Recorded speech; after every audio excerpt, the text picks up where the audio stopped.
बड़े ही दुख की बात है कि आप बीटीएस आर्मीज हो। और जब मैंने आपसे पूछा था कि हमारे बीटीएस का सबसे इमोशनल मेंबर कौन है, तो आप सभी ने इसका आंसर बिल्कुल गलत दिया था। मतलब 99% लोग थे जिन्होंने इसका आंसर गलत दिया था।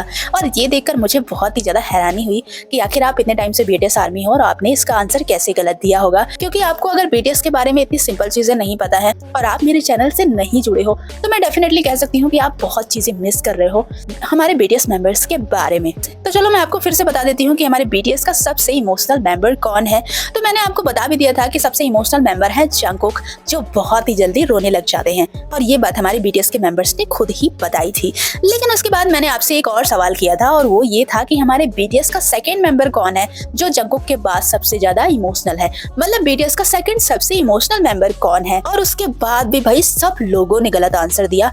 ये वाला तो मुझे लगता है कि 100% लोगों ने गलत जवाब दिया, किसी ने भी सही जवाब नहीं दिया और सब लोग बस बीटीएस वी का नाम ले रहे थे।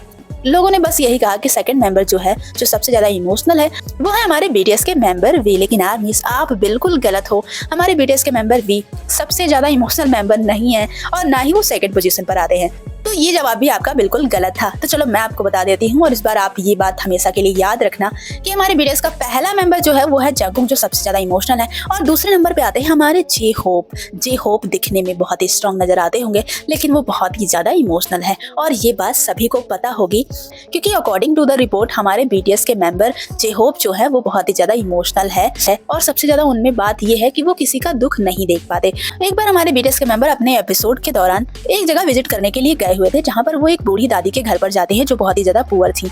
उनके पास बस एक कमरा था और वो भी बहुत टूटा फूटा हो गया था। उसकी दीवारें एकदम टूट फूट गई थी और उसके बाद ना उन दीवारों से सीलन भी आ रही थी और उन दादी को बहुत ही ज्यादा ठंड भी लग रही थी। जब हमारे मेंबर्स जाते हैं तो रोते हुए वो दादी ये सब चीजें बताती हैं और कहती हैं कि मैं बस इतना ही कमा पाती हूँ कि मैं खा पाऊँ, मैं अपने घर को दुरुस्त नहीं करवा सकती। और ये बताते हुए वो रो रही थी। लेकिन उसके बाद हम देखते हैं कि जे होप, हमारे जे होप उन दादी से भी ज्यादा रोने लग गए थे। मतलब दादी तो कम ही रो रही थी, हमारे जे होप उन दादी से भी ज्यादा रो रहे थे। तो वहां पता चलता है कि हमारे बीटीएस के मेंबर जे होप बहुत ही ज्यादा इमोशनल है और वो किसी के दुख को देख नहीं पाते और बहुत ही ज्यादा रोने लग जाते हैं। तो आर्मी हमारे बीटीएस के सेकंड इमोशनल मेंबर है हमारे जे होप, जो बहुत ही ज्यादा इमोशनल है।